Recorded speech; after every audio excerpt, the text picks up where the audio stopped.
नमस्कार दोस्तों, आज की वीडियो में आपका स्वागत है। ये वीडियो हिंदी भाषा की शिक्षण विधियों से संबंधित है जो अक्सर सीटेट जैसे एग्ज़ाम में पूछे जाते हैं। सीटेट जैसी एग्ज़ाम में चाहे आपकी मनोविज्ञान हो, हिंदी हो, पर्यावरण हो, गणित हो या अंग्रेजी या संस्कृत, कोई भी विषय हो, सभी विषयों से 15-15 प्रश्न शिक्षण विधियों के आपको देखने को मिलते हैं। जहाँ पर हम असफल होते हैं, प्रश्नों को हल करने में असहजता महसूस करते हैं, तो आप इस चैनल से जुड़े रहिए और इस चैनल को सब्सक्राइब भी कीजिए। अधिक से अधिक वीडियो को देखें और वीडियो को अंत तक देखें। आपको समझ आएगा कि हाँ, ये शिक्षण विधियाँ उपयोगी हैं, आपको प्रश्न हल करने में सहायक होंगी। आपका कोई भी प्रश्न नहीं छूटेगा, चाहे आपकी अंग्रेजी भाषा हो, हिंदी हो, संस्कृत हो, चाहे जो भाषा हो। फ़र्क सिर्फ इतना आपको मिलेगा कि अंग्रेजी भाषा के पेपर में अंग्रेजी में प्रश्न होगा और हिंदी भाषा के पेपर में हिंदी में, संस्कृत भाषा के पेपर में संस्कृत में प्रश्न मिलेगा। सारी की सारी शिक्षण विधियाँ भाषा संबंधित एक जैसी होती हैं। तो त्रिभाषा सूत्र एवं संवैधानिक प्रावधान, वो भी काय का, भाषा का। तो इसके पहले वाली वीडियो में आपने भाषा के और विचार के रूप में मैंने आपको बताया था कि भाषा और विचार तथ्य दोनों एक ही हैं या अलग अलग हैं और इनकी परिभाषा क्या है। और आज की वीडियो में त्रिभाषा सूत्र एवं उसका संवैधानिक प्रावधान क्या है। तो त्रिभाषा सूत्र और संवैधानिक प्रावधान, तो पहले हम संवैधानिक प्रावधान की बात करते हैं भाषा की। तो भाषा को जो रखा गया है, तो जो पहला जो कथन है आपका, संविधान की धारा 343 फर्स्ट 343 के फर्स्ट में कहा गया है कि भारत की राजभाषा देवनागरी लिपि में हिंदी होगी। अगर आपसे प्रश्न यहाँ इस तरीके से किया जाता है कि 343 फर्स्ट के अनुसार कौन सा कथन सही है, तो यदि आपको ये कथन मिलता है कि भारत की राजभाषा हिंदी देवनागरी लिपि में होगी, तो आपको ये कथन चुनना है। या ये पूछा जाए कि भारत की राजभाषा हिंदी होगी, ये किस अनुच्छेद में कहा गया, तो 343 फर्स्ट में कहा गया। अगला आपका जो अनुच्छेद है 351 में सिर्फ और सिर्फ आपको इतना याद रखना है कि हिंदी भाषा के विकास एवं प्रोत्साहन के तथ्य को किस अनुच्छेद में रखा गया। हिंदी भाषा के विकास और उससे प्रोत्साहन के तथ्य को किस अनुच्छेद में रखा गया, तो 351 में। 351 में क्या कहा गया कि हिंदी भाषा का इस तरह विकास व प्रोत्साहन दिया जाए ताकि यह भारत के सामाजिक, सांस्कृतिक सभी तत्वों को अभिव्यक्ति प्रदान करने का माध्यम बन सके। तो आपको सिर्फ ये ऊपर वाली लाइन याद रखनी है कि हिंदी भाषा के विकास एवं प्रोत्साहन की अगर बात कही गई तो अनुच्छेद 351 में, और भारत की राजभाषा हिंदी देवनागरी लिपि में होगी तो वो कहा गया 343 में। अगला जो आपका अनुच्छेद है 343 सेकंड में कहा गया, कार्यों के संपादन हेतु कार्यालयों में अंग्रेजी को 15 वर्षों तक प्रयोग करने की बात कही गई।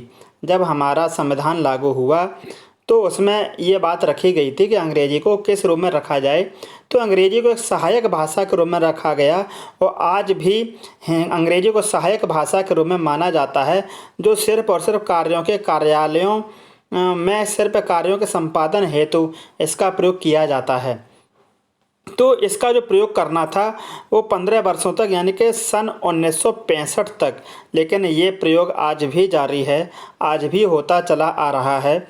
तो अनुच्छेद 343 से यहाँ से एक आपका प्रश्न सीटेट में आपका पूछा जा चुका है, वो भी संस्कृत भाषा में, कि 343 अनुच्छेद 2 में क्या कहा गया। तो उसका एक ऑप्शन था कि अंग्रेजी सहायक भाषा है। तो अंग्रेजी जो है एक सहायक भाषा है और वो आपका कहा गया 343 सेकंड में।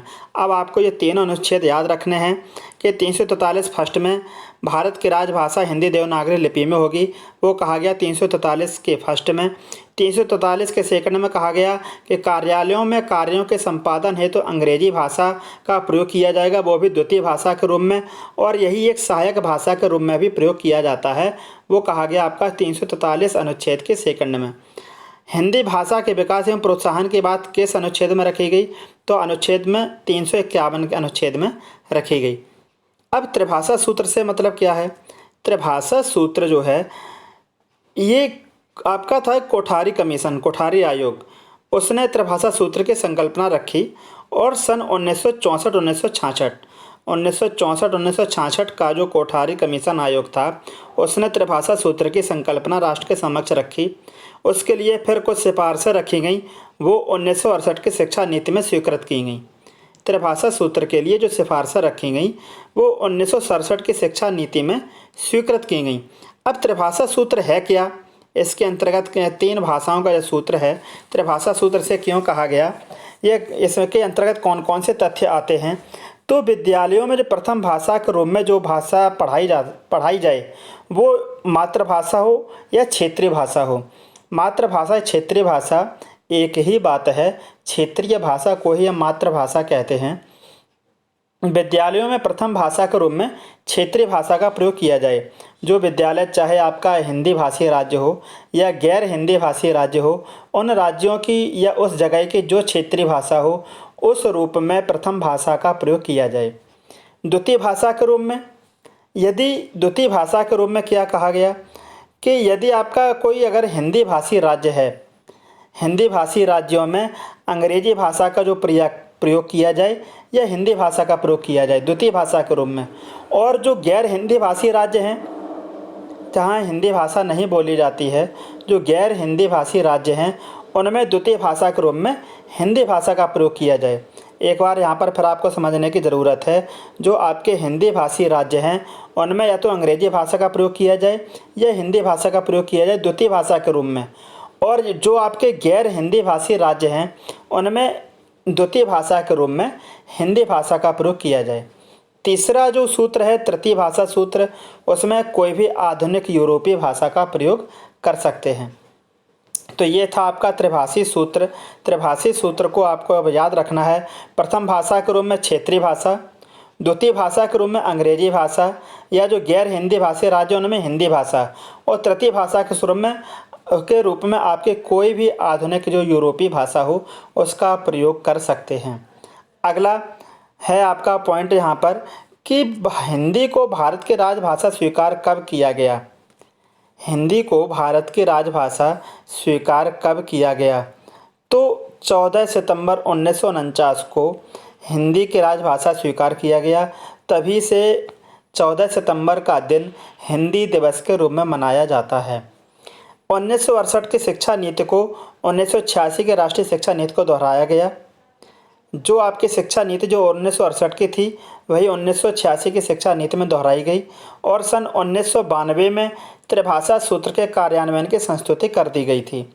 यानी कि अगर आपसे प्रश्न ये पूछा जाए कि त्रिभाषा सूत्र का कार्यान्वयन या इसका शुभारंभ या प्रारंभ करने की संस्तुति कब दी गई, तो सन 1992 में। अगला आपका टॉपिक आता है भाषा अर्जन एवं अधिगम। भाषा अर्जन किसे कहते हैं और अधिगम किसे कहते हैं?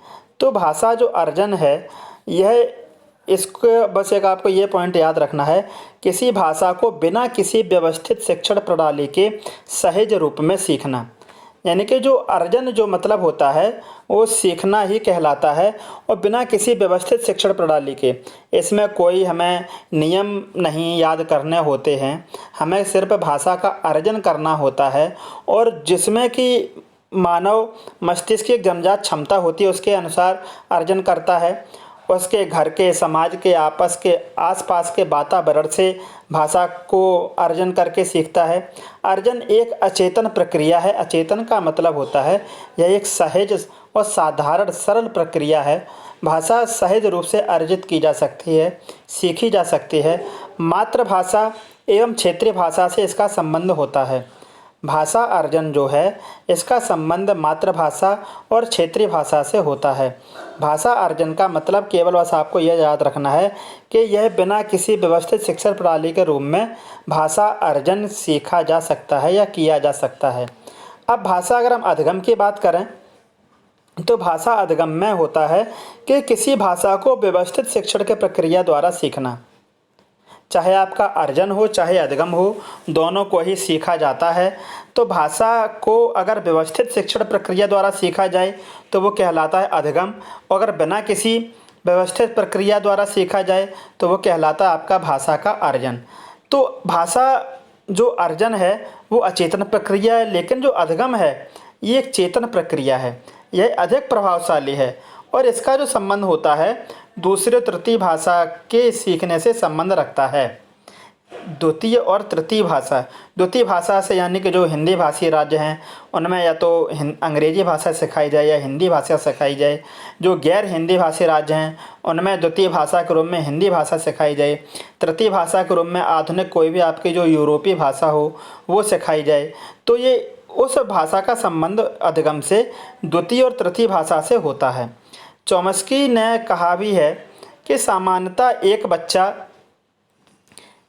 एक सामान्य भाषाई जगत के संपर्क के अतिरिक्त अंतर्निहित भाषाई क्षमता के साथ ही जन्म लेता है।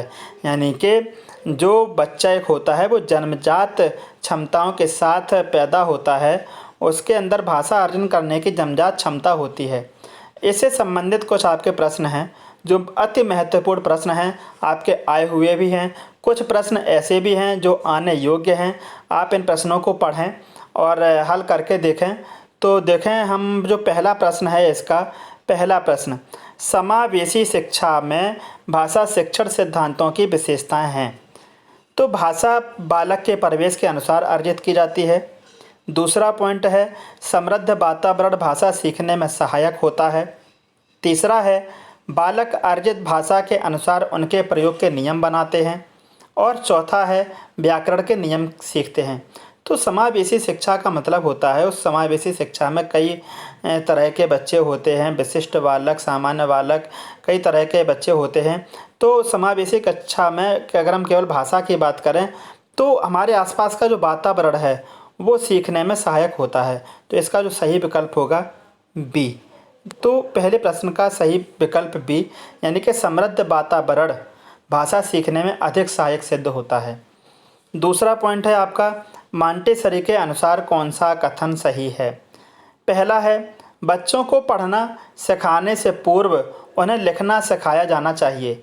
इनका कहने का मतलब ये है, पहला पॉइंट जो दिया है बच्चों को पढ़ना तब सिखाया जाए कि पहले उन्हें लिखना सिखाया जाए। दूसरा पॉइंट है कि लिखना सिखाने से पूर्व पढ़ाया जाना चाहिए। दूसरा जो बात कही गई है, दूसरी बात, उसमें ये स्पष्ट किया गया है कि लिखना तब सिखाया जाए कि पहले उन्हें पढ़ाया जाना चाहिए। तीसरा पॉइंट है लेखन वाचन की अपेक्षा सरल आनंदमय कार्य है। यानी कि लेखन वाचन की अपेक्षा भाषा एक सरल व आनंदमय कार्य है। और चौथा प्रयुक्त सभी। तो मॉन्टेसरी का जो उपयुक्त जो कथन था वो है बी, दूसरा, लिखना तब सिखाना चाहिए पहले उसे पढ़ना आना चाहिए, पहले उसे पढ़ाया जाना चाहिए, उसके बाद उसे लिखना सिखाना चाहिए। तो ये मॉन्टेसरी के अनुसार है, इसका पॉइंट जो होगा बी। अगला है प्लूटो के अनुसार निम्न में से कौन सा कथन सही है। प्लूटो के अनुसार निम्न में से कौन सा कथन सही है। विचार और भाषा में थोड़ा ही अंतर है, विचार और भाषा में संबंध नहीं है, विचार और भाषा एक दूसरे के पूरक हैं, केवल विचार ही महत्वपूर्ण है, भाषा नहीं। तो इसका जो पहला जो पॉइंट है कि विचार और भाषा में थोड़ा ही अंतर है, ये पॉइंट आपका सही है। विचार और भाषा में थोड़ा ही अंतर होता है कि विचार जो है वो आत्मा की एक मुख्य भाषा कही जाती है। जब वही ध्वन्यात्मक रूप में हमारे होठों तक आती है तो वही भाषा के संज्ञा के रूप में प्रयुक्त करते हैं, उसे ही भाषा कहा गया। तो विचार और भाषा एक दूसरे से अलग नहीं हैं, दोनों एक दूसरे से संबंधित हैं। बस अंतर इतना है कि विचार हमारे आत्मा की एक मुख्य भाषा होती है और भाषा जो है जब विचार वही ध्वन्यात्मक रूप में बाहर प्रकट हो जाते हैं तो वही भाषा हो जाती है। तो प्लेटो के अनुसार जो आपका पहला पॉइंट है विचार और भाषा में थोड़ा ही अंतर है। चौथा प्रश्न है आपका मातृभाषा के संबंध में कौन सा कथन सही है। बालक की माँ द्वारा बोले जाने वाली भाषा है, बालक के क्षेत्र में बोले जाने वाली भाषा है, माँ द्वारा प्रयोग किए जाने वाले लाड़ प्यार की भाषा है, या इनमें से कोई नहीं।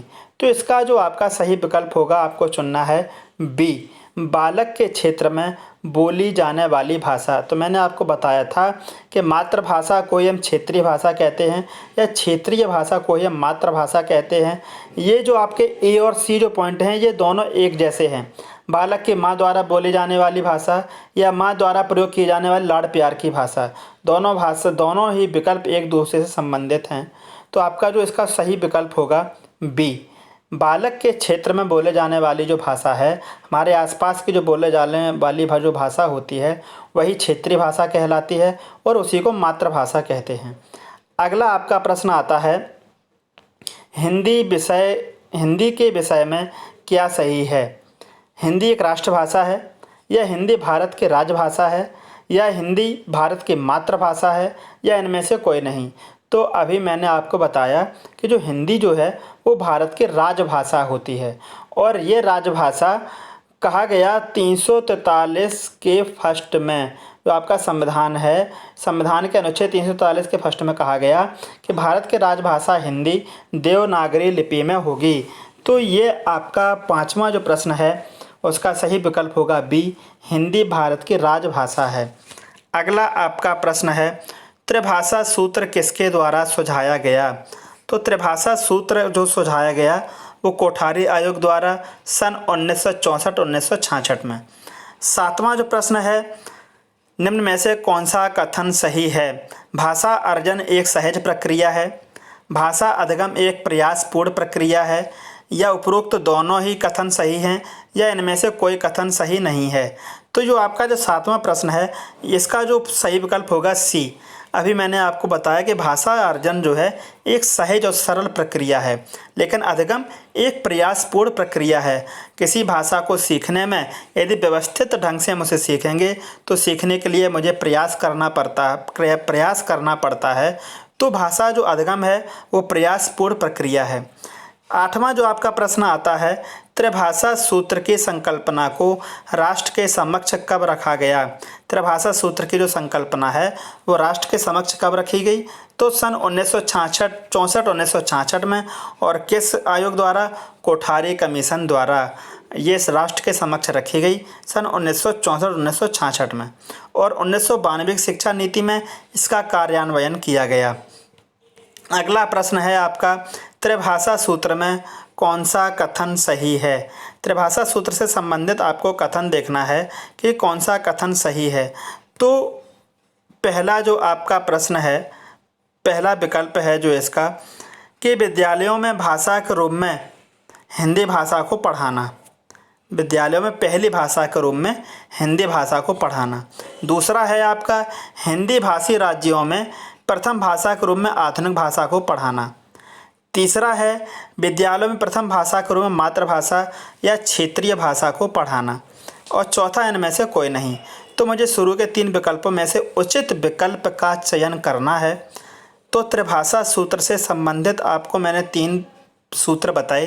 पहला सूत्र, पहले सूत्र में कहा गया है कि मातृभाषा या क्षेत्रीय भाषा का प्रयोग करना चाहिए। दूसरा सूत्र है, जो आपके हिंदी भाषी राज्य हैं उनमें हिंदी या अंग्रेजी भाषा का प्रयोग करना चाहिए। तीसरा सूत्र है, कोई भी आधुनिक यूरोपीय भाषा सिखाई जानी चाहिए। तो इसमें जो है आपका सी जो विकल्प है ये इसका उचित कथन है, उचित कथन सही है। विद्यालयों में प्रथम भाषा के रूप में मातृभाषा या क्षेत्रीय भाषा को पढ़ाया जाना चाहिए। अगला आपका प्रश्न है 10वां, अनुच्छेद 343 सेकंड के अनुसार क्या कहा गया? यह आपका प्रश्न पूछा जा चुका है संस्कृत भाषा में। इसमें जो है आपको मैंने बताया था कि अंग्रेजी सहायक भाषा के रूप में प्रयुक्त होती है, अंग्रेजी सहायक भाषा के रूप में प्रयुक्त होती है। और जो अंग्रेजी भाषा राजभाषा है ये तो विकल्प आपका गलत ही है। हिंदी एक राजभाषा है, ये 343 के फर्स्ट में कहा गया। हिंदी भाषा का विकास में प्रोत्साहन, ये अनुच्छेद 351 में कहा गया। और अंग्रेजी सहायक भाषा के रूप में प्रयुक्त की जाती है, या अंग्रेजी का प्रयोग केवल कार्यालयों में कार्यों के संपादन हेतु किया जाता है, तो वो कहा गया आपका 343 के सेकंड में। अगला आपका प्रश्न आता है कि बालक भाषा सीखने की जन्मजात शक्ति के साथ पैदा होता है, यह कथन किसने दिया? यह कथन आता है आपका नोम चॉम्स्की ने जो कहा है कि कोई भी बालक हो, प्रत्येक बालक सीखने की जन्मजात शक्ति के साथ पैदा होता है। आपका जो 12वां प्रश्न है, पियाजे द्वारा बताई गई अहम केंद्रित भाषा। तो पियाजे ने जो अहम केंद्रित भाषा जो कहा है, जब बालक अपनी ही भाषा में टूटी फूटी भाषा में बात करना शुरू करता है तो उसे जीन पियाजे ने अहम केंद्रित भाषा कहा। तो उस भाषा को निजी भाषा नाम किसने दिया, ये इस प्रश्न में पूछा गया। यानी कि जीन पियाजे ने जो अहम केंद्रित भाषा जो कहा था, उसे निजी भाषा का नाम किसने दिया। तो इसका जो सही विकल्प होगा आपका लेव वाइगोत्स्की।